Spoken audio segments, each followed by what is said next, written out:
시청자 여러분 안녕하십니까? 불만제로 디마켓 권다영입니다. 연휴 잘 쉬고 오셨을까요? 연휴가 꽤나 길었죠. 긴 연휴 끝나고 오니까 B컷 돼 있고 알테오젠이 35만 원이 돼 있고 SK하이닉스, 삼성전자가 또 급락을 하고 있습니다. 일단 B컷 이후에 우리 시장에 대해서는 상방이 열려 있다라는 뷰는 많이 없는 것 같습니다. 박스권에 갇혀 있다라는 뷰가 많다 보니 이제는 정말 업종 내에서 그 업종 내에서도 종목을 잘 고르는 게 중요한 시점이 된 것 같습니다.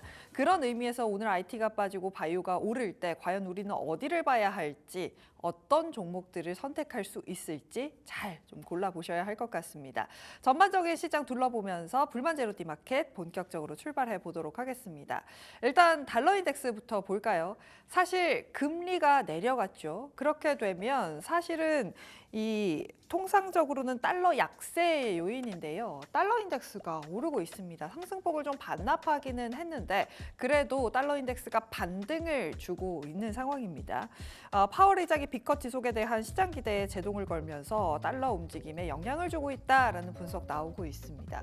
일단 달러 인덱스 100.457 지나가고 있습니다. 엔화도 영향을 받습니다. 엔달러 장중에 141엔대까지 터치를 했고요. B컷 이후에 엔화 약세를 보여줬습니다. 주 초반에 이미 이 금리 인하를 반영한 움직임을 보였기 때문에 결정이 되고 나서는 이익 확정 목적의 엔화 매도세가 우세하다라는 분석 나오고 있고요. 장중에 141.8엔까지 터치를 했었고 현재는 142엔대 지나가고 있습니다.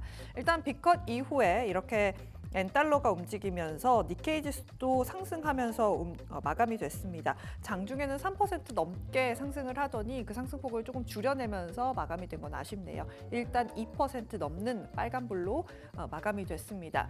중국 시장도 오늘 올랐습니다. 오르고 있죠, 현재도. 상해종합지수가 현재 0.6%대, 심천지수도 1% 넘게 오르고 있는데요. 중국에서도 대출 우대금리 결정이 내일 됩니다. 이게 내릴 수 있다라는 기대감과 함께 10월 초에 있는 국경절 연휴에 소비 진작 기대가 있다라는 분석과 함께 이 소비주 관련된 종목들이 급등했고요. 현재 상해종합지수 0.6%대 강세를 이어가고 있습니다. 미국 선물 시장이 꽤나 상승폭을 키우는 게 특징적입니다. 다우존스가 0.6%, S&P 500이 1%, 나스닥 100 선물이 1.6%까지 상승을 합니다. B컷을 하고 나서 시장이 막 흔들리면서 결국에는 보합권에서 마무리가 미국 시장 됐었죠. 그러다 보니까 전반적으로 다시금 좀 반등세로 돌아섰고 이게 아시아 시장에도 영향을 주는 모습이었습니다. 그런데도 불구하고 삼성전자, SK하이닉스 때문에 우리 시장 코스피는 이 훈풍을 다 받아가지 못한 게 참 아쉽습니다. 오늘 종가 코스피가 0.2%대 강세 2,580선, 코스닥은 그래도 바이오주들이 약진을 해주면서 739포인트에서 마감이 됐습니다. 수급도 함께 살펴보도록 하겠습니다. 외국인이 코스피 시장에서 역시나 삼성전자, SK하이닉스 이 두 종목을 중심으로 대형 전기전자 업종을 강하게 매도했습니다. 오늘 1조 1천억 원 넘게 매도하면서 마감이 됐고요. 오늘 이 물량은 기관이 받아가는 모습이었습니다. 기관이 8,700억 원가량 매수를 했는데 대부분 금융투자에서 매수를 했고요. 선물시장에서 외국인이 5거래일 만에 매수로 전환됐습니다. 3천억 원대 매수세 보여주면서 마감됐습니다. 일단 시가총액 상위 종목들 보도록 하겠습니다. 모건 스탠리가 시장을 좀 얼려버리는 분위기입니다. 삼성전자와 SK하이닉스의 목표가를 거의 절반 수준으로 잡았죠. SK하이닉스 목표가 12만 원, 삼성전자 목표가 7만 6천 원을 제시했습니다. 국내 테크 업종에 대해서도 중립에서 주의로 투자 의견을 하향 조정했고요. 여기에 왜 이렇게 하향 조정을 하냐 이유를 찾아봤더니 HBM 공급 과잉으로 인해서 가격이 떨어질 것이다. D램은 수요가 감소될 것이다 라는 보수적인 이야기를 하면서 SK하이닉스 6%대 급락, 삼성전자도 2%대 하락으로 마감이 됐고요. 바이오주들이 오늘 약진해주면서 삼성바이오로직스가 100만 원 선 위에서 마감됐습니다. 오늘 현대차도 3.8%대 강세 보여줬고요. 기아도 함께 올라주는 모습이었습니다. KT 최대 주주가 됐다라는 소식도 돌렸고 로보택시에 대한 이야기도 전해졌습니다. 관련해서 마감딜에서 더 자세하게 살펴보도록 하겠고요. KB금융도 0.8%, 포스코홀딩스도 함께 상승하면서 마감이 됐습니다. 이렇게 삼성전자와 SK하이닉스가 빠지는 가운데 LG전자가 약진을 하고 있습니다. 52주 신고가 부근까지 올라와 있는데요. 증권사 리포트가 잘 나왔습니다. 신사업이라든지 밸류업에 대한 기대가 있다라면서 오늘 갭상승으로 출발을 했고요. 지금 신고가가 11만 3,900원 선인데 그 선까지 올라오면서 오늘 종가 10만 9,500원에서 형성했습니다. 코스닥 시장 보도록 하겠습니다. 알테오젠이 결국에는 35만 원에서 마감을 했습니다. 9.5% 강세를 보이면서 신고가 부근에서 역시나 밸류업의 훈풍을 받아가면서 바이오주들 중심으로 올라줬죠. 하지만 HLB가 좀 아쉽습니다. 3% 가까이 빠지는 모습이었죠. 유럽 종양학회에서 리보세란이 발표를 했습니다. 이번 주에 FDA 재승인 신청서를 제출해야 되는 것으로 알고 있는데 이번 주라고 해봤자 오늘 내일밖에 없죠. 과연 어떤 결과가 나올지 좀 지켜보셔야 할 것 같습니다. 이외에 2차 전지 관련된 종목들은 하락을 했고요. 시가총액 상위에 있는 바이오주들은 대부분 상승을 하면서 ABL 바이오 같은 종목들도 큰 폭의 상승 보였다는 것 확인해 보시면 좋을 것 같습니다. 오늘 전력 설비 관련된 종목들도 좋았습니다. 마이크로소프트가 블랙록과 함께 약 40조 원 이상 규모의 AI 인프라 투자를 위한 펀드를 조성한다라는 소식이 전해지면서 급등세 보여줬습니다. HD 현대일렉트릭이 11%, 효성중공업이 10%, 산일성기, 재룡전기, LS 같은 종목들이 일제히 급등하면서 마감이 됐습니다. 풍력에너지 관련된 종목들도 강했습니다. 해리스가 또 트럼프보다 우세하다라는 소식이 전해졌는데 사실 이런 뉴스는 11월까지 계속해서 이어질 것 같습니다. 일단 대명에너지가 6%, 우리기술, 태웅, CS윈드 같은 종목들이 5% 이상 상승하면서 종가 형성했습니다. 마지막으로 자율주행 보도록 하겠습니다. 현대차와 구글 웨이모의 고위급 실무진들이 만나서 로보택시 위탁 생산에 대한 이야기가 나왔다라고 합니다. 아이오닉이 이걸 대체할 거다라는 이야기도 전해졌고요. 일단 자율주행 관련된 종목들이 급등세로 마감이 됐습니다. 스마트레이더 시스템이 16%, 퓨런티어, 모트렉스, DY, 엣지파운드리 같은 종목들이 8%, 9% 이상의 급등세로 마감됐습니다. 지금까지 시장 상황 정리했습니다.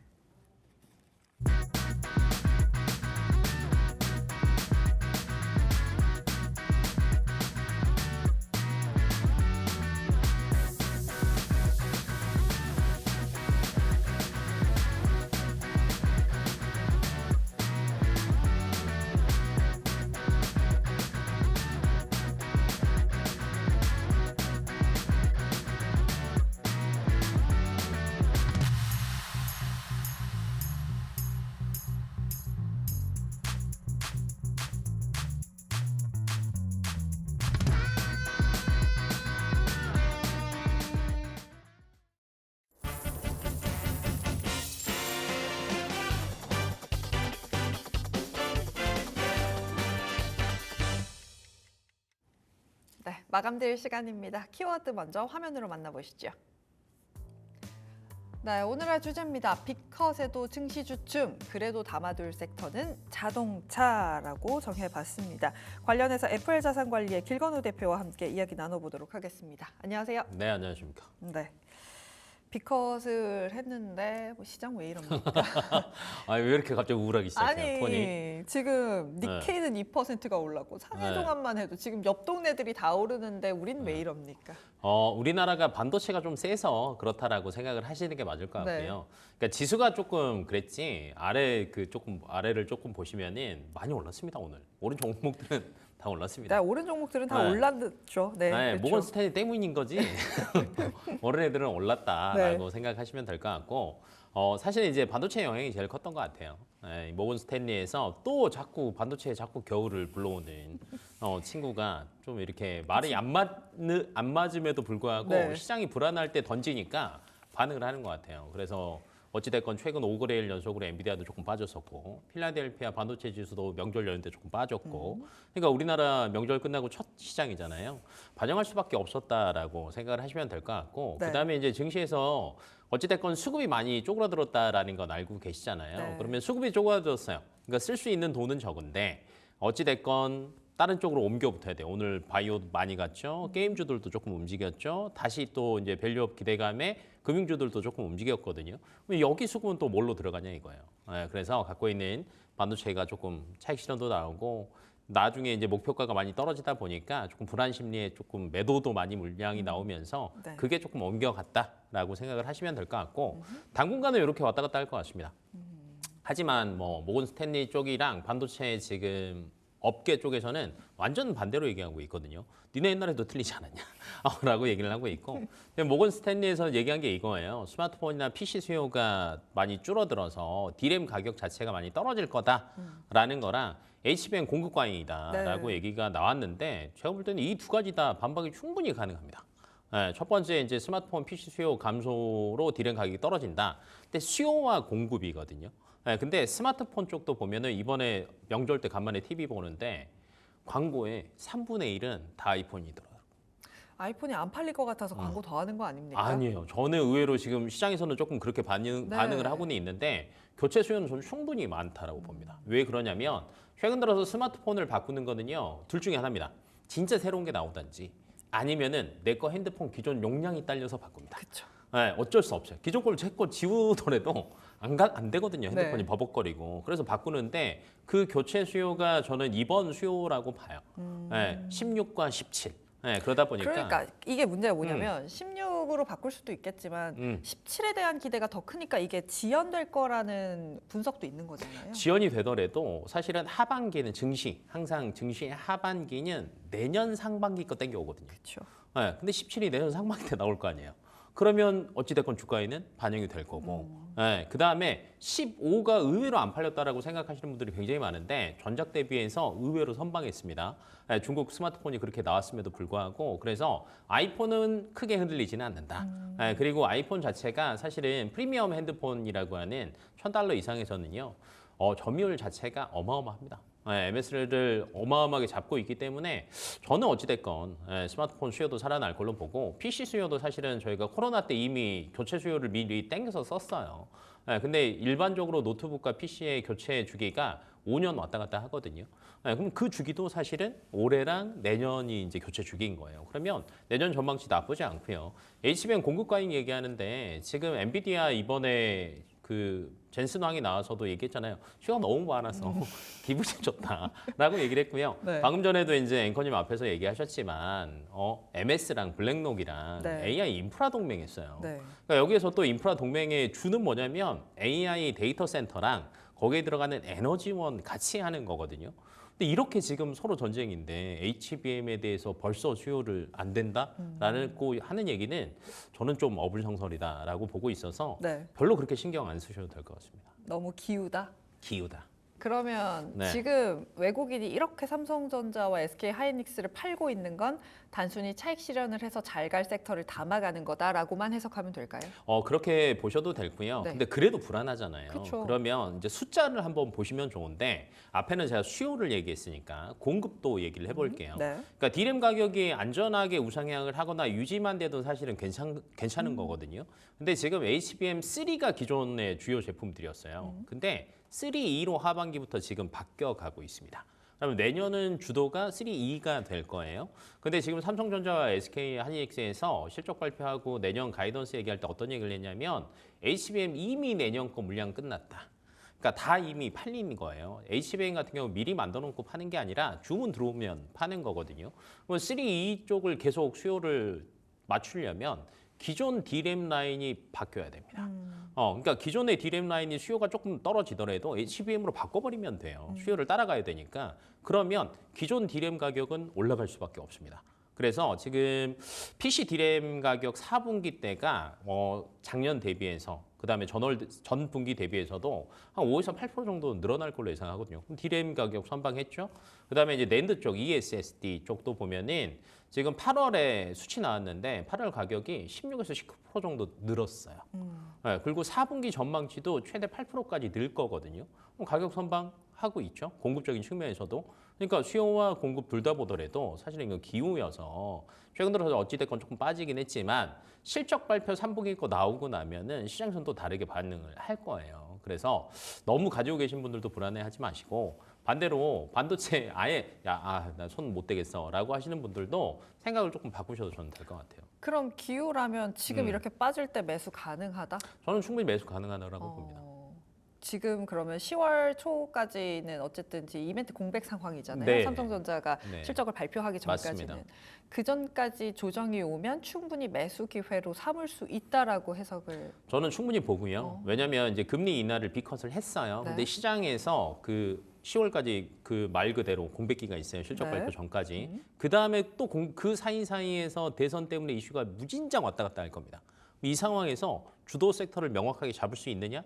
그거 어려울 거예요. 네, 상황에 따라 바뀌어야 되니까. 근데 반도체는 그 주도에서 사실은 크게 벗어나지는 않아요.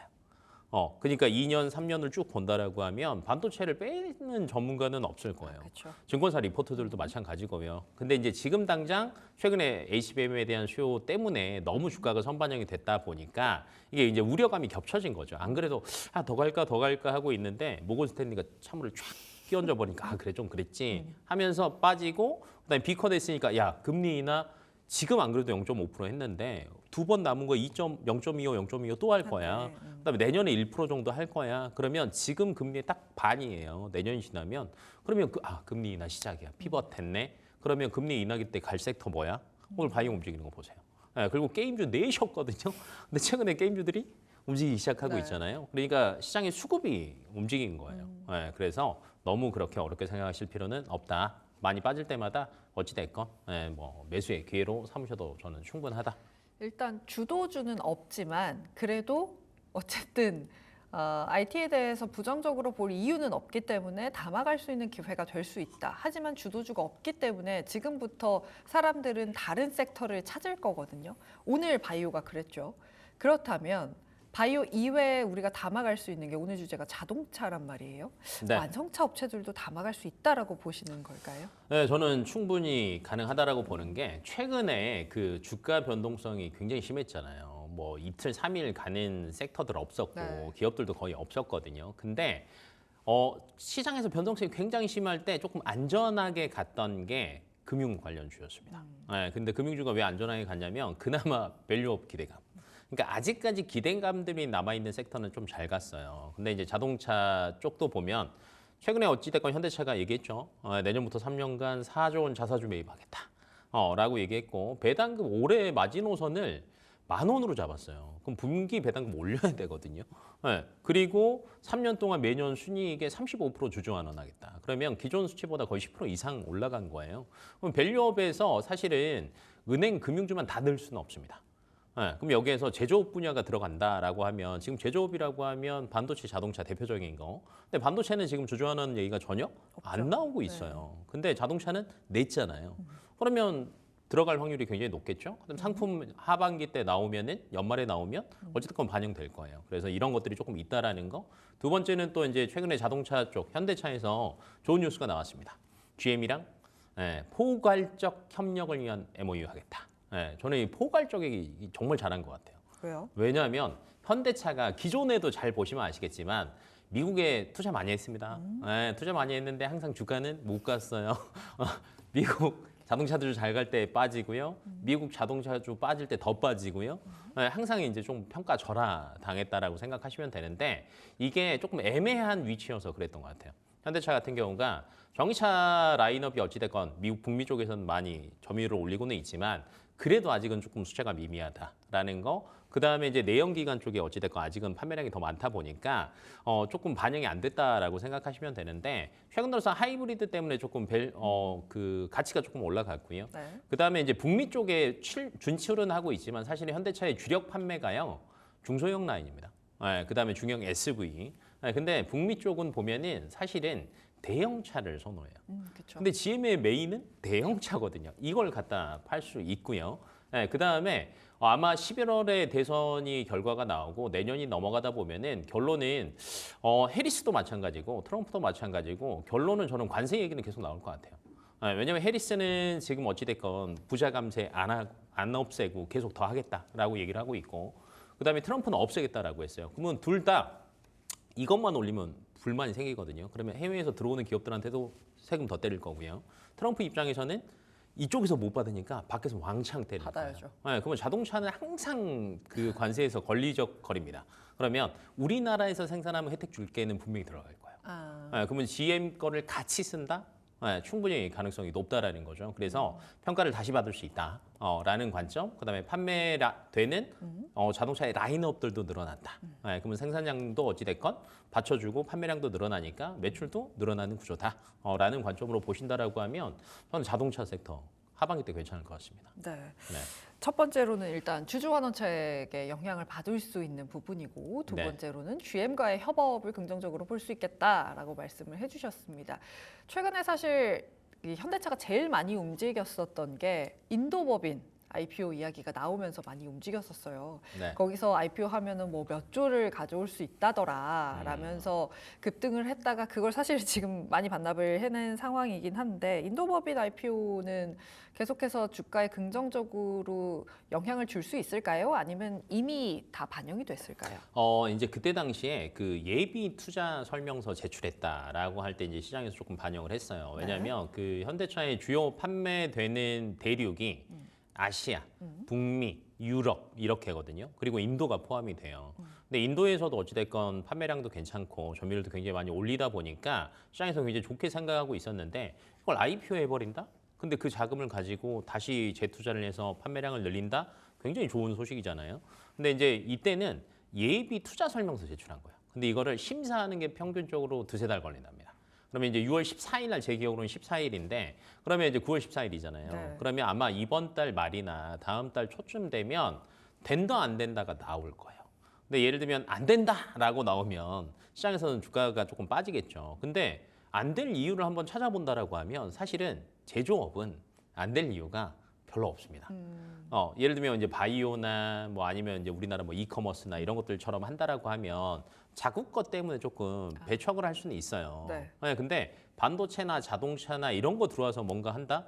인도 시장 입장에서는 더 좋은 거거든요. 그래서 반려될 가능성은 저는 굉장히 낮다라고 봐요. 근데 이거는 이제 제 개인적인 의견이라서 어떻게 될지는 모르겠지만 네. 반려될 가능성은 굉장히 낮다. 그러면 시장에서 9월 말 10월 초에는 이것까지 또 가지고 올 거예요. 그래서 아직까지 재료는 소진되지 않았다. 라는 관점으로 저는 보고 있습니다. 아직까지 인도법인 네. IPO에 영향을 받을 수 있다. 뉴스가 나오면 한 번 더 주가가 움직일 수 있다라고 말씀을 해주셨어요. 지금 얘기를 쭉 들으면서 느끼는 건 어쨌든 완성차에 대해서 긍정적으로 얘기를 해주신 건데 네. 그렇다면 부품단은 어떻게 보시는지도 궁금해요. 왜냐하면 사실 자동차 업종 내에서는 현대차 그룹주가 제일 잘 네. 움직였고 부품단에 대해서는 그만큼 투자 매력도가 높지 않다라고들 많이들 보시기 때문에 자동차 부품주는 어떻게 하이브리드 쪽이라든지 아니면 실적이 잘 나온 종목이라든지 좀 더 볼 수 있는 여력이 있을까요? 최근에 사실은 자동차 판매량이 우리나라는 여전히 선방하고 있어요. 특히 하이브리드가 굉장히 선방하고 있는데 그렇다라고 해서 밑에 하이브리드 부품을 납품하는 회사들은 그러면 현대차 주가 갈 때 같이 갔냐를 보시면은 같이 가지는 않았어요. 왜 그러냐라고 생각을 해보시면 수급. 수급 시장에서 돌아다니는 자금 자체가 조금 줄어들다 보니까 이게 온기가 널리 퍼지지 않는 거죠. 그러니까 대부분 이제 대장에서 움직이고 그 다음 섹터 넘어가고 이게 반복이 되다 보니까 안 퍼졌어요. 근데 현대차랑 GM이랑 MOU 했다라고 하니까 사실은 제일 먼저 움직인 건 코리아 FT랑 세방이에요. 왜 그러냐? 얘네들은 원래 현대차의 하이브리드 납품을 하고 있었고 내년 전망치도 굉장히 좋아요. 근데 주가에서 반영을 하지는 않았는데 갑자기 GM이 덩그러니 딱 들어온 거죠. 그러면 GM은 그러면 현대 거 하이브리드 팔 수 있잖아. 그러면 납품하는 거 실적 늘어나겠네. 그러니까 기존에 플러스 알파할 만한 게 전혀 없었는데 재료가 생긴 거죠. 그래서 하반기 때 이제 예를 들면 근데 이제 이게 주도주가 자동차가 명확하게 자리를 잡아야 되는데 3박자가 맞아야 됩니다. 첫 번째는 아까 얘기했던 인도 IPO. 요거 맞아 떨어져야 되고요. 그다음에 밸류 프로그램 관련해서 빨리 얘기가 나와야 되고요. 그렇죠. 그다음에 현대차 3분기 실적 나오면 됩니다. 근데 이 3박자가 딱 맞아 떨어지면 현대차가 근데 그 전에 많이 올랐을 거예요. 그러면 이 훈풍이 어디로 간다? 부품주. 부품단으로 간다. 그래서 조금 퍼질 수 있으니까 조금 그렇게 생각을 하시면 될 것 같고 단기적으로 볼 때는 여전히 하이브리드 쪽이 조금 왔다 갔다 움직일 거니까 변동성이 있을 거니까 네. 단기적으로 보시면 그쪽 보시고 3박자 마저 떨어지는 게 보인다라고 하면은 전체 다 보셔도 될 것 같아요. 인도법인 IPO, 네. 또 주주환원책, 네. 그리고 마지막에 실적 세 실적, 가지가 3분기 맞아야 실적. 된다. 네. 그래야 부품단까지 훈풍을 받을 수 있다라고 정리를 해주셨습니다. 그렇다면 자동차 업종 내에서 탑픽은 역시나 현대차. 네, 지금은 현대차가 제일 안전한 네. 네, 선택지라고 생각하시면 될 것 같고 네. 지금 현대차가 8월 자동차 수출 우리나라 데이터는 나왔어요. 근데 이게 50.6억 달러 나왔습니다. 역대 두 번째 네. 규모고요. 뭐 특히 HEV라고 하는 저희가 하이브리드 판매량이 작년 대비해서 61% 올랐습니다. 그래서 여전히 실적 자체는 저는 3분기 실적이 굉장히 좋을 거라고 예상하고 있고요. 그다음 앞에서 얘기했던 3박자 두 개 다 포함됩니다. 인도 IPO, 밸류업체 다 같이 가져갈 수 있어서 현대차 보시면 좋을 것 같고 목표가는 한 27만 5천 원까지는 무난하게 갈 것 같고요. 만약에 3박자가 너무 잘 맞아 떨어진다, 그럼 저는 정고점까지 노려보셔도 되실 것 같습니다. 정고점이라고 한다면 거의 30만 30만 원. 원 선인데 좀 기대를 해보고 뉴스도 확인을 해봐야 할 것 같습니다. 네. 현대차 이야기 쭉 나눠봤습니다. 지금까지 FR자산관리의 길건우 대표와 함께했습니다. 고맙습니다. 네. 네, 급등락 종목 정리하고 오시죠.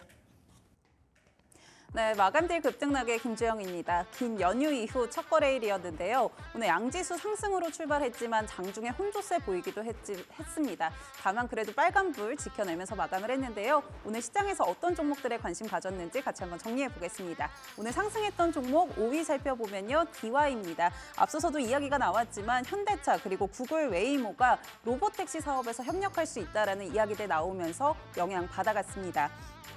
웨이모 같은 경우는 현재 1000여 대의 로보택시를 운행하고 있는데 차종을 좀 살펴보면 제규어나 크라이슬러, 또 지리차 등이 해당이 되고 있습니다. 그런데 최근에 이 중국산 전기차에 대한 관세가 계속해서 인상이 되다 보니까 이런 부분을 현대차의 아이오닉 5로 대체하겠다라는 이야기들이 나온 건데요. 오늘 관련해서 영향 받아가면서 DY 같은 경우 매수세에 들어왔던 모습이고요. 9%대 상승으로 마감했습니다. 4위 살펴보겠습니다. 4위는 KTCS 올라왔습니다. 지난 3월이죠. 국민연금공단 측에서 KT 보유 지분 일부를 매각을 하면서 2대 주주였던 현대차그룹이 최대 주주로 올라섰습니다. 이 부분에 대해서 과학기술정보통신부가 공익적 심사를 했는데 공공의 이익을 해치지 않는다라고 판단을 하면서 오늘 매수세가 유입이 됐던 모습이고요. KTCS부터 KTIS, 지니뮤직까지 일자의 강세 흐름 보이면서 오늘 마감했습니다. 3위도 살펴보겠습니다. 3위는 바이넥스 올라왔습니다. 아무래도 간밤 이 빅컷 이후에 시장의 눈은 아무래도 바이오에 좀 쏠렸던 것 같은데요. 오늘 장중 삼성 바이오로직스 같은 경우는 105만 원 도달을 하면서 역대 최고가를 경신을 했습니다. 아무래도 금리 인하에 대한 기대감, 또 생물보안법에 대한 기대감들이 같이 작용을 했던 모습이고요. 또 바이넥스 역시나 CDMO 관련해서 수혜주로 언급이 됐던 만큼 오늘 매수세에 강하게 들어왔습니다. 오늘 바이넥스 25%대 급등하면서 마감했습니다. 2위 살펴보겠습니다. 영풍정밀 확인되는데요. 오늘도 역시나 경영권 분쟁 이슈에 영향 받아갔습니다. 앞서 이 MBK 파트너스 측에서 고려 아연에 대한 공개 매수 가격 66만 원으로 책정을 했는데 오늘 고려 아연 같은 경우 주가 72만 원을 터치하기도 했습니다. 그만큼 매수세가 강하게 몰렸고요. 다음 달인 10월 4일까지 공개 매수가 이어지기 때문에 시장에 계속해서 영향을 줄 것으로 좀 보이고 있습니다. 오늘 영풍정밀 상한가 기록을 했고요. 이 밖에 영풍도 상한가 기록하면서 마감했습니다. 1위 살펴보겠습니다. 오늘 샤페론 상한가 기록하면서 마감을 했습니다. 대신증권의 리포트 영향 받아가면서 오늘 상승 흐름 이어갔는데요. 글로벌 아토피 치료제 시장을 좀 살펴보면 작년에 19조 정도를 기록을 했는데 2032년에는 38조 원을 기록할 것이다라고 전망을 하고 있습니다. 이 샤페론의 아토피 치료제 누겔 같은 경우는 기존의 스테로이드 치료제 또 비스테로이드 치료제의 이 한계성을 좀 극복할 수 있다라고 이야기들 나오면서 오늘 매수세 강하게 작용을 했던 모습이고요. 오늘 상한가 도달하면서 마감했습니다. 그렇다면 오늘 하락했던 종목들 어떤 것들인지 살펴보겠습니다. 오늘 5위 종목은요. 인벤티지랩 확인되고 있습니다. 아무래도 10월 위고비 국내 상륙을 앞두고 계속해서 비만 치료제 관련주들의 훈풍이 부는 모습인데요. 인벤티지랩 역시나 5거래일 상승 흐름 이어갔지만 오늘은 급락 흐름이 이어졌습니다. 아무래도 투자 주의 종목으로 오늘 지정이 되다 보니까 매도 흐름이 강했던 모습이고요. 장중에 7%대 넘게 밀렸지만 그래도 하락폭 줄이면서 4%대 약세로 마감했던 모습입니다. 4위도 살펴보겠습니다. 4위는 SK 하이닉스 확인됩니다. 오늘 장중에 11% 넘게 밀리기도 했죠. 다만 그래도 하락폭 줄이면서 마감을 했는데요. 앞서서도 이야기가 나왔지만 모건 스탠리 측에서 SK 하이닉스의 주가 기존 26만 원에서 12만 원으로 하향 조정했습니다. 이 부분이 매도세를 강하게 자극하면서 급락 흐름이 이어졌고요. 오늘 SK 하이닉스 6%대 하락으로 마감했습니다. 3위 살펴보겠습니다. 3위는 BH 올라왔습니다.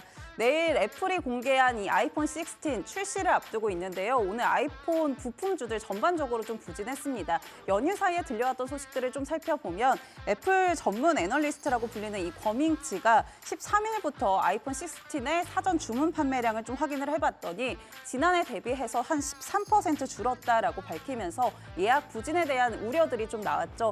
이 부분이 매도세를 좀 자극을 했던 모습이고요. 오늘 BH가 가장 하방 압력 많이 받았던 모습입니다. 6%대 하락으로 마감했고요. 이 밖에 LG 이노텍, 태성, 덕산 네오룩스 같은 종목들도 일제히 하락으로 마감했습니다. 2위 살펴보겠습니다. 2위는 풍산 확인됩니다. 연휴 사이에 트럼프 전 대통령을 향한 이 2차 암살 시도가 있었죠. 다만 1차 암살 시도 이후의 흐름과는 좀 다른 모습을 보여주고 있는데요. 해리스 부통령이 오차 범위 안에서 이 트럼프 전 대통령을 앞서고 있다라는 이야기들 계속해서 나오고 있습니다. 방산주 하면 아무래도 트럼프 수혜주로 좀 불리기 때문에 오늘 방산주들 전반적으로 보합권에서 움직였던 모습이고요. 풍산 가장 크게 하방 압력 받았던 모습 확인되고 있습니다. 7%대 하락으로 마감했습니다. 1위 살펴보겠습니다. 1위는 미코바이오메드 올라왔습니다. 앞서 미코바이오메드 같은 경우는 지난 12일이죠. 목요일에 10억 원의 유상증자 철회하겠다라고 밝히면서 추석 연휴를 앞두고 4%대 하락으로 마감을 했습니다. 오늘 같은 경우는 최대 주주 변경을 수반하는 주식 양수도 계약 해제한다라고 공시하면서 다시 한번 급락 흐름이 이어졌는데요. 오늘 14% 넘게 밀리면서 마감했던 모습 확인되고 있습니다. 오늘장 특징주들 정리해드렸고요. 이어지는 장외 시간도 불만제로 D마켓과 함께 전략들 챙겨가시죠.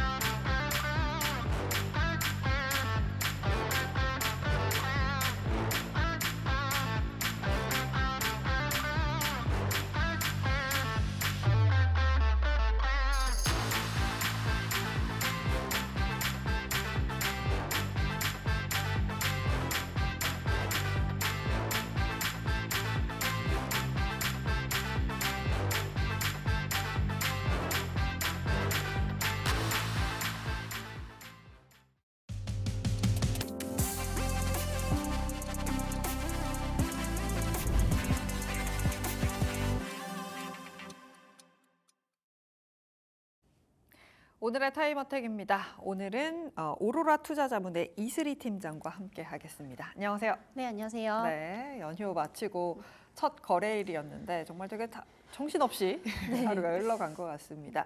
함께 시간 외 거래 살펴보도록 하겠습니다. 지금 시간 외 거래, 지금 거래량 순으로 보니까요. 1위가 우리기술입니다. 우리기술이 제가 알기로 장중에도 좀 올랐던 걸로 기억을 하는데 장중에 7%가량 상승하면서 마감이 됐습니다. 풍력에 대한 이야기 나오면서 해리스 또 이야기 나왔죠. 그러면서 계속해서 움직임을 가져가는 것 같습니다. 우리 기술은 어떻게 보면 좋을까요? 일단 우리 기술은 이제 지속적인 좀 관심이 필요하지 않을까라고 좀 보고 있는 상황입니다. 그래서 아무래도 뭐 선거라는 게 또 이제 우리가 뚜껑을 열어봐야 아는 거겠지만 네. 그래도 이제 주식은 결국엔 심리거든요. 결국 유리한 쪽으로 수급이 좀 옮겨 다닐 수밖에 없다라는 측면에서 봤을 때 최근에 이제 여론을 보면은 아무래도 트럼프보다는 해리스 쪽에 조금 더 손을 들어주는 이런 양상들이 좀 펼쳐지고 있기 때문에 당분간은 이제 해리스 트레이드 관련해서는 좀 관련주들을 관심 있게 좀 보시면 좋지 않을까라는 말씀 좀 드려보도록 하겠고요. 네. 그리고 우리 기술 같은 경우에 또 원정 관련주로서도 엮여 있는 상황입니다. 특히 지금 우리 정부에서 지금 체코를 또 방문을 하고 있는 상황이고 여기서 만약에 이제 웨스팅하우스 관련해서 뭔가 어떤 해결책을 좀 들고 온다라고 한다면 원정 관련주들이 또 다시 한번 단기적으로 이제 시세가 좀 나올 가능성이 높기 때문에 이러한 모멘텀에 따라서 좀 접근을 해보셔도 좀 좋지 않을까라고 조심스럽게 말씀을 좀 드리겠고요. 네. 어쨌든 지금 시장이 안 좋은데 어디에 수급이 몰리고 있느냐 이 부분을 좀 보셔야 될 것 같은데 결국에는 뭐 신재생 쪽 그리고 이제 일부 원전 관련주들 그리고 헬스 트레이드 관련해서는 지속적인 지금 수급이 좀 들어오고 있는 상황이기 때문에 좀 관심을 가져보셔도 좋지 않을까라는 말씀 드리겠고요. 네, 우선 우리 기술 보게 되면은 지금 시간에서도 굉장히 좀 거래량이 좀 활발합니다. 뭐 이제 지금 정규장 대비해서도 거래량이 지금 한 50만 주 이상 좀 매수세가 좀 체결이 되고 있는 상황이기 때문에 이런 추세 이어간다면은 내일도 한번 좀 시세 분출할 가능성이 좀 상당히 높지 않을까라는 관점에서 봤을 때 충분히 이제 트레이딩 관점에서는 좀 지켜보셔도 좋지 않을까라는 말씀 드리겠습니다. 네, 풍력 관련해서 계속해서 좀 어쨌든 뭐 누가 되든 간에 풍력은 간다라는 이슈와 함께 움직이고 있습니다. 우리 기술 거래량이 붙으면서 현재 시간 외에서 2%대 강세 이어가고 있습니다. 또 원전도 붙여서 얘기를 해주셨는데 한전산업도 지금 1%대 시간 외에서 움직이고 있고요. 그 외 셀바스 헬스케어가 지금 4%까지 그 상승폭을 키우고 있습니다. 뉴스가 있는 것 같지는 않은데 셀바스 헬스케어 왜 움직이는 걸까요? 네, 사실 이게 지금 바이오주 같은 경우에 이제 헬스케어도 사실 범바이오에 속하거든요. 근데 보게 되면 이제 계속 그 안에서도 수급순환매가 좀 돌고 있는 상황이죠. 뭐 어느 날은 이제 CDMO가 강세였다가 어느 날은 또 비만 치료제 그리고 최근에는 뭐 또 이런 헬스케어 쪽까지 수급이 조금 옮겨 다니는 뭐 그런 양상들을 좀 보여주고 있다라고 보시면 될 것 같은데요. 사실 헬스케어 쪽은 이제 지속적인 또 관심이 저도 필요하다라고 생각이 되고 있습니다. 사실 최근에 이제 뭐 ADC 관련해서 뭐 이제 또 항암제 쪽을 보게 되면은 사실 좀 너무 많이 올랐거든요. 그래서 이게 사실 신규 관점에서 접근을 하시는 분들에게는 상당히 좀 부담스러울 수도 있는 자리이기 때문에 만약에 이제 바이오주들을 좀 포트에 못 담으셨다라고 하시는 분들은 오히려 이제 상대적으로 관심을 덜 받았던 이런 헬스케어 쪽에도 좀 관심을 가지시는 게 맞지 않겠나라고 좀 보고 있는 상황입니다. 그래서 셀바스 헬스케어 같은 경우에도 이제 그 보게 되면은 지금 의미 있는 거래량이 좀 나와주고 있거든요.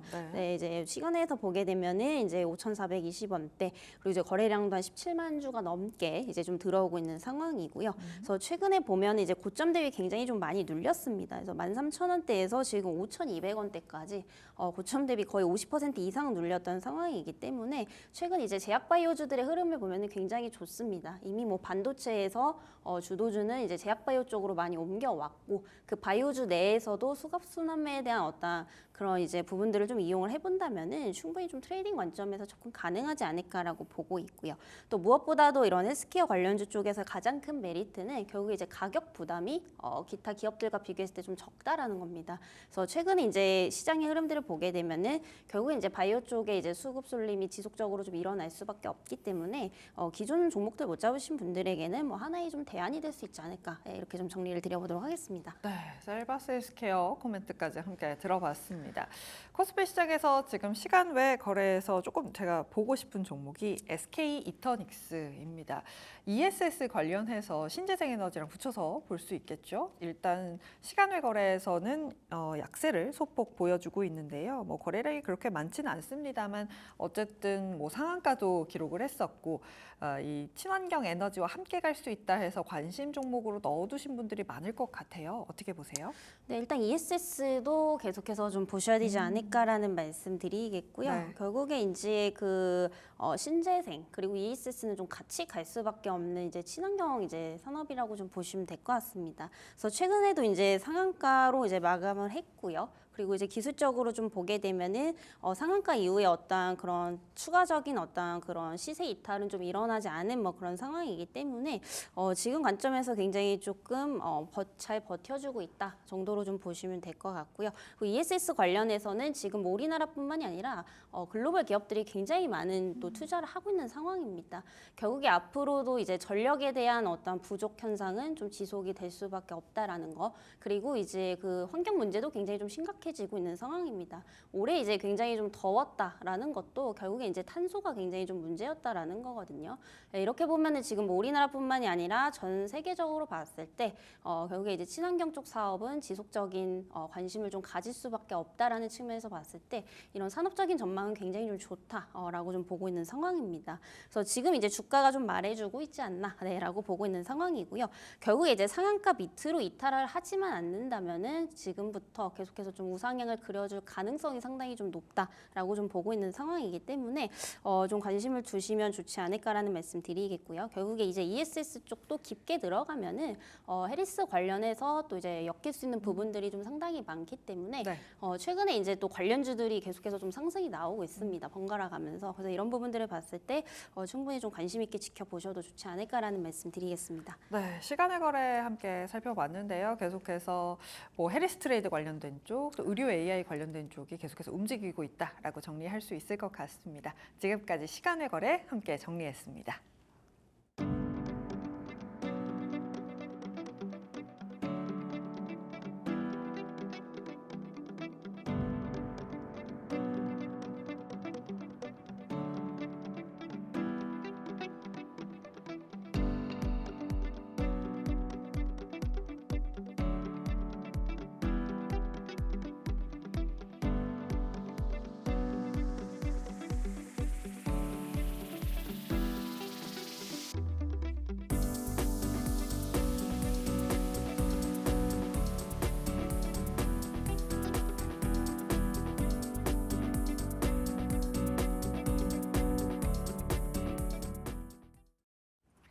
앵커의 산책입니다.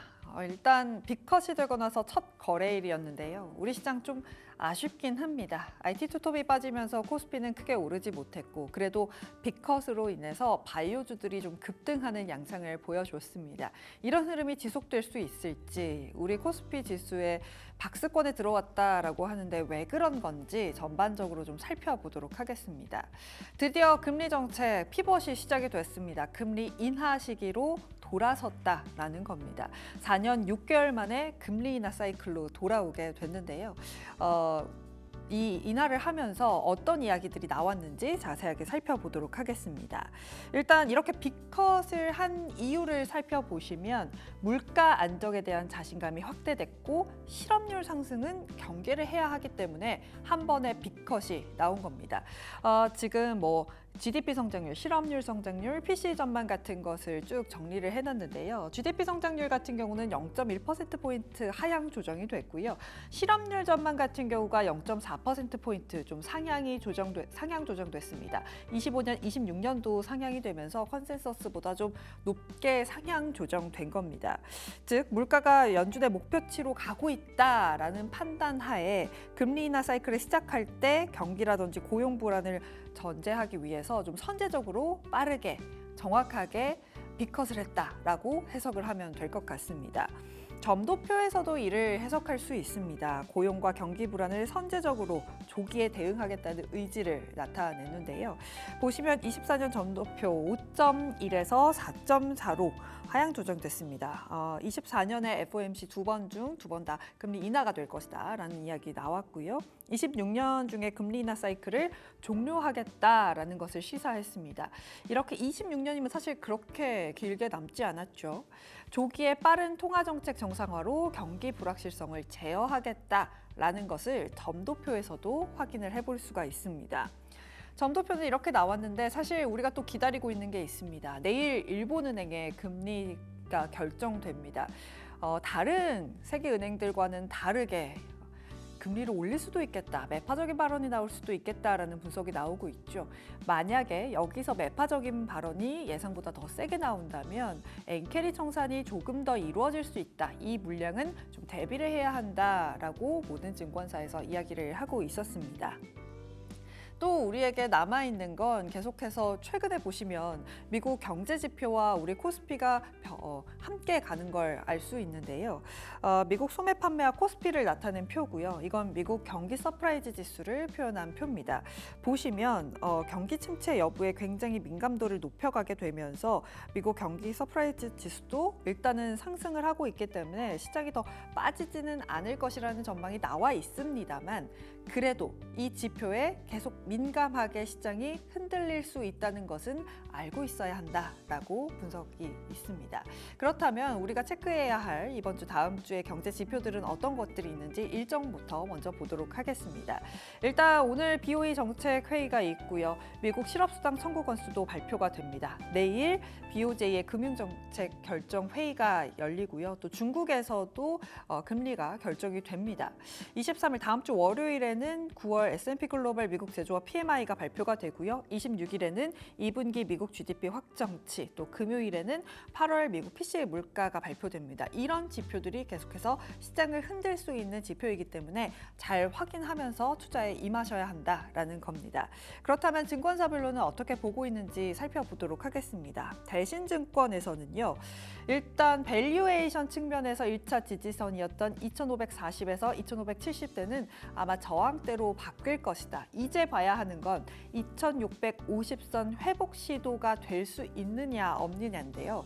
이 선 위로 2,650선 위로 올라간다면 긍정적인 모습을 보여줄 수도 있겠지만 지지를 하지 못한다면 저항선까지 또 내려앉을 수도 있기 때문에 잘 살펴봐야 한다라는 겁니다. 그렇다면 업종별로는 어디를 봐야 할까요? 살펴보시면 중기적인 측면에서 비중 확대 전략은 유효하지만 단 천천히 해야 한다라는 겁니다. 앞서 말씀드린 대로 하단을 지지하는지 꼭 확인을 해야 하기 때문이고요. 천천히 비중을 늘릴 수 있는 섹터들은 어떤 것이 있느냐 보시면 7월 이후에 낙폭과대 업종인 반도체, 자동차, 기계, 조선 소프트웨어, 필수 소비재 쪽을 봐야 한다라고 했고요. 코스피 2,600선 이상부터는 리스크 관리에 집중을 해야 하기 때문에 9월 말 10월 초 저점 매수 타이밍을 보면서 천천히 담아갈 수 있겠다라는 분석을 내놨습니다. 키움에서는 최근에 이제 주도주였던 세 섹터를 정리를 해놨습니다. 2차 전지가 파란색이고요. 반도체가 핑크색, 회색이 바이오인데요. 최근에 시가총액을 보시면 반도체가 많이 내려왔고 바이오가 또 2차 전지가 많이 올라와 있습니다. 반면에 이 영업이익 전망치를 보시면 반도체는 꺾이고 있고 2차 전지도 오르지 못하고 바이오만 올라가는 상황입니다. 그렇기 때문에 바이오에 대해서만 긍정적으로 볼 수 있겠다. 금리 인하 시기와 또 실적까지 맞물리는 내러티브가 있다라는 분석도 내놨습니다. 전반적으로 시장에 대해서 긍정적으로 분석하기는 쉽지 않은 것 같습니다. 연말까지 박스권에 갇혀있는 시장일 가능성이 높기 때문에 섹터도 잘 고르셔야 하고 그 내에서 종목들 선별도 정말 중요한 시기가 된 것 같습니다. 지금까지 앵커의 산책이었습니다.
내일의 장바구니로 이어가겠습니다. 계속해서 이슬이 팀장님과 이야기 나눠보도록 하죠. 팀장님, 오늘 어떤 거 준비하셨을까요? 네, 우선은 이제 또 FOMC에서 빅컷을 좀 단행을 했기 때문에 또 내일 이제 중요한 발표를 좀 보셔야겠죠. 그래서 BOJ에 대한 결정이 앞으로 이제 국내 증시에 굉장히 좀 큰 영향을 좀 미칠 것으로 보이고 있는 상황인데요. 우선은 이제 빅컷 관련해서 뭐 이제 긍정적으로 보시는 분들도 있고 굉장히 좀 부정적으로 보시는 분들도 계시는 것 같은데 이게 과연 이제 우리 증시에 정말로 긍정적인 이제 요인을 좀 줄 수 있을까라는 점에서 저는 약간 좀 의문점을 가지고 있는 상황입니다. 뭐 이전부터 조금씩 말씀드렸지만은 이 엔캐리 청산에 대한 우려감을 완전히 또 배제를 할 수는 없는 그런 상황이거든요. 그래서 이제 0.50% 이제 50bp 인하는 사실상 지금 시장에서도 굉장히 좀 충격적인 이제 이슈라고 좀 판단이 되고 있습니다. 그래서 그 전에 뭐 계속 25bp에 대한 가능성이 좀 높아지고 있었던 상황인데 결국에 이제 50bp에 대한 얘기가 나오면서 시장에 대한 어떤 그런 변동성을 충분히 좀 확대를 할 수 있는 그런 요인이라고 좀 보여지고 있거든요. 그래서 결국에는 급하게 금리를 인하를 하게 되면은 그만큼 이제 달러 약세로 이어질 수밖에 없는 부분입니다. 결국에 이제 달러 약세가 또 이제 그 엔화에 대한 강세 요인으로 좀 작용을 할 수밖에 없는 부분이기 때문에 물론 이제 그럼 8월 5일에 우리가 블랙 먼데이처럼 그만큼의 이제 하락폭은 좀 제한적으로 보이고 있겠지만은 완전히 좀 배제할 수 없다라는 거 이런 부분들을 하나의 좀 우려감으로 좀 작용을 할 수 있다라고 좀 보여지고 있는 상황입니다. 근데 역으로 보면은 또 이제 긍정적인 부분들도 있는 상황이라고 좀 보시면 될 것 같은데 결국에 이제 달러 약세는 결국에 엔화 강세를 좀 불러일으킬 수밖에 없겠죠.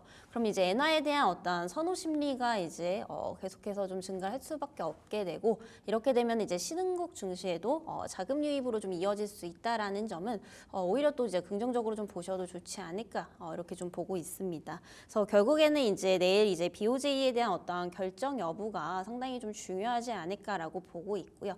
여기서 이제 뭐 충격적으로 금리 인상을 너무 단행을 하겠다라는 이제 얘기만 나오지만 않는다면은 크게 이제 뭐 시장에 충격을 주지는 않을 것으로 좀 판단이 되고 있는 상황이다라고 좀 보시면 될 것 같습니다. 그래서 제가 봤을 때는 지금 이제 전체적인 시장 상황을 봤을 때 뭔가 예측은 좀 필요가 없는 것 같아요. 그래서 예측대로 그리고 시장이 지금 안 갑니다. 생각보다 이제 뭐 50bp 하면은 다 이제 시장이 좋아질 줄 알았는데 예상보다 지금 여전히 코스피 쪽은 또 외국인의 수급이 부재한 이런 상황이라고 좀 보시면 될 것 같습니다. 그래서 뭔가 예상을 하기보다는 그렇다면 앞으로 금리 인하는 확정적인데 여기서 어떤 이제 업종들이 좀 수혜를 받을 수 있느냐 여기에 조금 초점을 맞추시는 게 맞지 않나라고 보고 있는 상황이고요.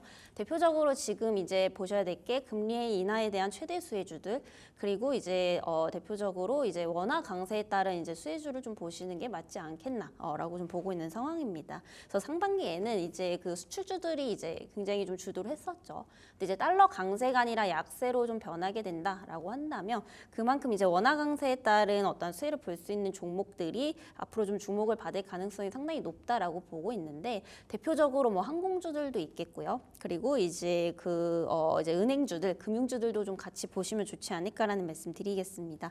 그리고 항공주들 같은 경우에 이제 굉장히 좀 많이 눌려 있습니다, 최근에. 그래서 아무래도 연료라든지 리스료 이런 것들을 달러로 결제를 하기 때문에 대표적인 이제 원화 강세 수혜주라고 좀 보시면 될 것 같고요. 그리고 최근에 이제 아직까지도 지정학적 리스크가 좀 지속이 되다 보니까 이 유가가 좀 불안정한 상황인데 차츰 이제 안정화가 될 가능성이 높다라고 보여집니다. 아무래도 중국 같은 경우에 지금 이제 경기 둔화에 대한 부분들이 완벽하게 좀 해소가 되지 않은 시점이기 때문에 이게 지금 수요 둔화로 이어져서 결국 이제 유가는 단기적으로 좀 하락을 할 수밖에 없다라는 측면에서 봤을 때 이 항공주들 역시 좀 주목을 해보시면 좋을 것 같고요. 그리고 금융주들은 이제 굉장히 좀 많이 들어보셨을 겁니다. 그리고 또 이제 3분기부터는 이제 밸류업 관련해서 또 모멘텀을 받을 수 있는 대표적인 업종이기 때문에 이 두 가지 이제 섹터 보시면 좋을 것 같고요.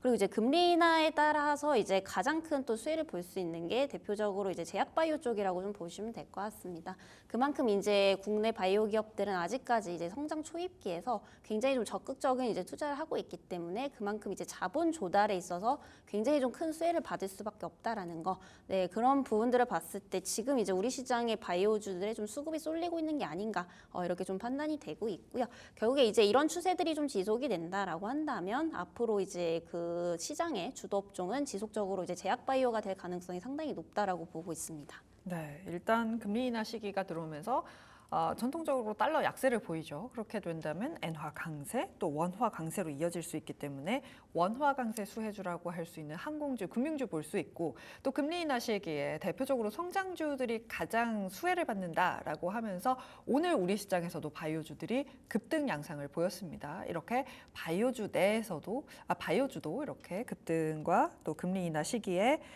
상승을 좀 기대할 수 있는 섹터다라고 정리할 수 있을 것 같습니다. 그렇다면 사실 최근에 뭐 생물보안법도 통과가 됐고 하면서 바이오주도 섹터를 나눌 수 있을 것 같아요. 뭐 CDMO 또 개별적인 신약 이슈가 있는 종목들 또 비만 치료제 뭐 이렇게 세 파트로 요즘 많이들 나눠서 보시잖아요. 이 세 개 중에서는 어디를 좀 관심 있게 보고 계세요? 네, 사실 다 가지셔야 될 것 같은데요. 이제는 뭐 제약바이오 이게 하나의 테마가 아니고 제약바이오 안에서도 좀 테마가 나뉘는 맞아요. 네, 그런 느낌이거든요. 이렇게 된다라고 한다면 테마마다 이제 하나의 대장주를 조금씩 담아 보시는 것도 좀 괜찮지 않을까라고 보고 있습니다. 지금 제약바이오 기업들 보면은 대체적으로 이제 실적이 너무 안 좋거나 기술력이 너무 안 좋은 기업들이 아니고서는 대체적으로 지금 대부분 좀 우상향 추세를 그리고 있거든요. 물론 이제 시간차는 있습니다. 뭐 아까도 말씀드렸다시피 뭐 CDMO가 갈 때는 비만이 쉰다라든지 비만이 상승을 할 때는 그동안 이제 못 갔던 플랫폼주들이 상승이 나온다라든지 이런 흐름들을 보여주고 있기 때문에 여기서 뭔가 대장을 꼽는다라기보다는 여러 가지로 이제 분산을 하셔서 좀 리스크 관리 좀 대응을 하시는 게 맞지 않겠나라고 좀 보고 있고요. 그리고 실질적으로 대부분 이제 또 수혜를 받을 수 있는 기업들이 좀 너무 많습니다. 그래서 어느 하나만 좀 보시기에는 상당히 좀 아깝다라는 거, 네, 좀 말씀드리도록 하겠고요. 네. 결국 이제 비만 치료제는 이제 제가 저번 주에도 말씀드린 것 같은데 지속적으로 좀 보셔야 됩니다. 물론 이제 의약품 매출에서 이제 항암제 쪽이 1위를 차지하는 만큼 항암제 쪽이 가장 큰 시장이지만 그 뒤를 이어가는 게 또 이제 비만 치료제 쪽이거든요. 그래서 비만 치료제 같은 경우에 이제 2030년까지 봤을 때 시장 규모가 약 200조 원 이상 가까이 상승을 할 것으로 네, 좀 보이고 있는 상황이기 때문에 비만 치료제 그리고 이제 그런 항암 쪽 관련주, 신약 관련주들도 좀 보시면 좋을 것 같고요. 일단은 비만 치료제 같은 경우에 이제 그 내달에 또 위고비가 상륙을 하게 되면서 관련 기업들의 좀 수혜가 기대가 되고 있는 상황입니다. 특히 이제 11월 달에 비만 학회가 또 있는 상황이고요. 여기서 관련 기업들이 굉장히 또 유의미한 이런 성과를 또 보여주게 된다라고 한다면 한 번 더 이제 탄력을 받을 가능성이 높다라고 좀 보고 있습니다. 그래서 대표적으로 뭐 한미약품, 뭐 인벤티지랩, 뭐 이런 블루엠텍 관련주들 보시면 좋을 것 같고요. 그리고 생물보안법도 반드시 보셔야겠죠. 예, 하원에서 이미 통과가 됐고요. 그리고 상원까지도 통과될 가능성이 상당히 높다라고 보고 있습니다. 지금 너무 강력하게 좀 밀고 있는 상황이기 때문에 이 추세로 간다라고 한다면 국내 관련 기업들이 이제 좀 수혜를 볼 가능성이 상당히 높아지겠죠. 그래서 캐파적인 부분에서 보면은 사실상 매출액이 유일하게 연간 4조 원 돌파할 수 있는 기업이 또 삼성바이오로직스이기 때문에 대장주로서는 삼성바이오로직스를 보시는 게 좋을 것 같고요. 다만 이제 트레이딩 관점에서는 중소형단도 좀 같이 보시는 게 좋을 것 같습니다. 오늘 같은 경우에는 또 이제 네, 바이넥스가 또 상승이 좀 크게 나온 상황인데 이와 더불어서 ST팜도 좀 보시면 좋을 것 같고요.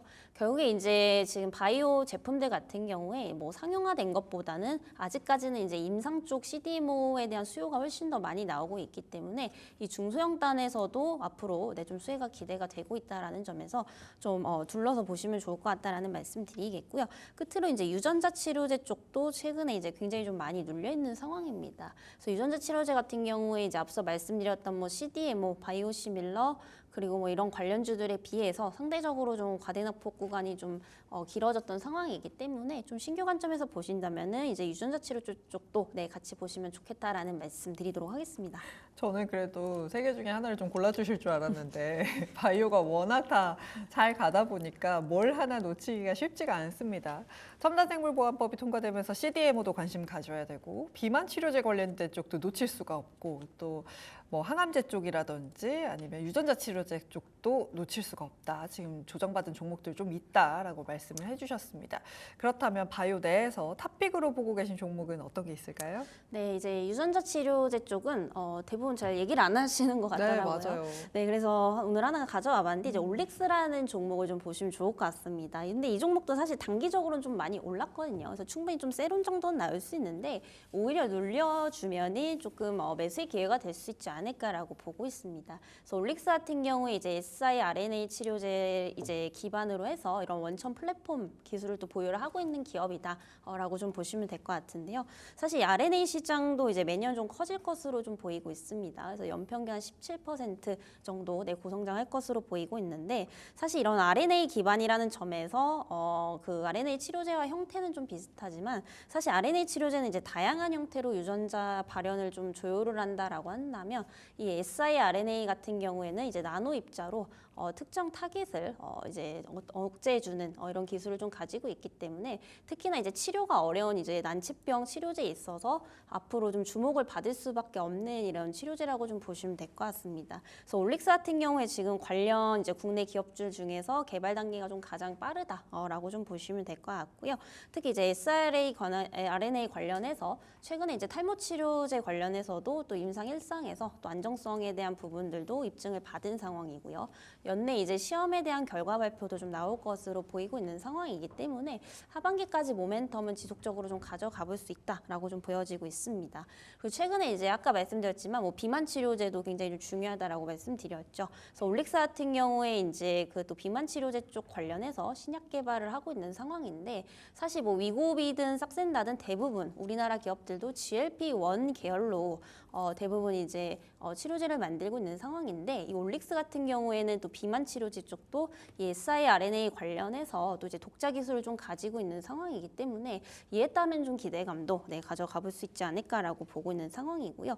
여기서 지금 기술 이전 비용에 대한 증가에 대한 어떤 기대감도 좀 가지고 있는 그런 상황이다라고 보시면 될 것 같습니다. 그래서 앞으로 이제 기술 이전에 대한 부분까지 성공을 하게 된다라고 한다면 뭐 로열티에 대한 수입까지도 좀 충분히 좀 기대가 될 수 있기 때문에 이런 부분들도 좀 긍정적으로 보셔도 좋을 것 같고요. 그리고 올릭스와 더불어서 또 이제 RNA 관련해서 바이오니아라는 종목도 좀 같이 좀 보시면 좋지 않을까라는 말씀 좀 드리도록 하겠습니다. 그래서 올릭스 같은 경우에 오늘 꼬리 달고 좀 내려왔기 때문에 뭐 단기적으로 한번 조정을 좀 크게 줄 수도 있겠다라고 좀 보여지고 있습니다. 그래서 지금 가격보다는 추가적으로 어느 정도 좀 바닥을 확인을 하신 다음에 어느 정도 조정이 나왔을 때 좀 분할 관점으로 접근을 해보시면 좋지 않을까라는 말씀 드리겠습니다.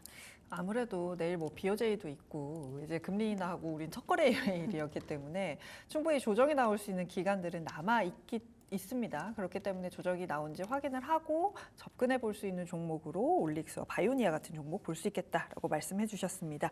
지금까지 오로라 투자자문의 이슬희 팀장이었습니다. 고맙습니다. 네, 시장이 주목해볼 일정들 정리해드리는 시간이죠. 장바구니 일정 열어보겠습니다. 첫 번째 일정 확인해 보면요. 오늘 저녁 BOE의 통화정책회의가 예정이 되어 있습니다. 영국의 기준금리를 결정할 텐데요. 지난 8월 같은 경우는 25bp 인하를 하면서 5%대 금리를 결정을 했습니다. 14회 연속 금리 인상 또 7차례 동결 이후의 첫 금리 인하였는데요. 이번 9월에 같은 경우는 금리 추가 인하 같은 경우는 적은 편입니다. 가능성은 적은 편이지만 금리 동결 발표를 할지 한번 체크해 보시는 부분 중요할 것 같고요. 두 번째 일정도 열어보겠습니다. 네, BOJ 금융정책회의 오늘부터 진행이 됐는데 내일까지 이어집니다. 지난 회의에서는 15bp 인상을 했죠. 이 부분이 엔캐리 트레이드 청산으로 인해서 시장에 영향을 줬었는데요. 이번 같은 경우는 시장 동결을 전망을 하고 있습니다. 다만 앞서서 금리 인상 같은 부분들도 이야기가 나왔던 부분이 있기 때문에 이런 흐름들 한번 체크해 보시는 게 중요할 것 같고요. 세 번째 일정도 열어보겠습니다. 네, 중국에서는 대출 우대금리 내일 발표를 합니다. 앞서 두 차례 인하를 했었죠. 하지만 중국의 경기 침체 우려 계속해서 나오고 있는데요. 다만 이 미국의 빅커 금리 인하가 중국의 경기 회복 발판이 될 것이다라는 기대감도 나오고 있습니다. 아무래도 금리 차가 확대가 되다 보니까 중국의 자금 이탈이 좀 줄어들 수 있다라는 전망들이 나오고 있는데요. 관련 소식들 확인해 보시면 좋을 것 같고요. 마지막 일정 열어보겠습니다. 네, 내일 애플의 아이폰 16 시리즈 출시가 예정이 되어 있습니다. 다만 이 예약 판매량 부진 이런 부분들이 악재로 작용을 하면서 오늘 국내 아이폰 부품주들 약세 흐름을 이어갔는데요. 모건 스탠리 측에서는 좀 매수의 기회다라는 관점도 제시를 했습니다. 아이폰 16에 대한 우려가 주가를 끌어내릴 수도 있지만 단기 조정일 수 있다라고 보면서 매수 기회로 삼을 수 있다라는 전망들 제시했으니까요. 이런 부분들 참고해 보시면 좋을 것 같고요. 지금까지 장바구니 일정 정리해드렸습니다. 네, 연휴 마치고 참 정신 없었는데요. 그래도 빅컷 이후에 시장의 색깔이 달라지고 그에 대해서 잘 대응해 보시면 좋을 것 같습니다. 불만제로 디마켓 준비한 소식 여기까지입니다. 함께해 주신 여러분 고맙습니다.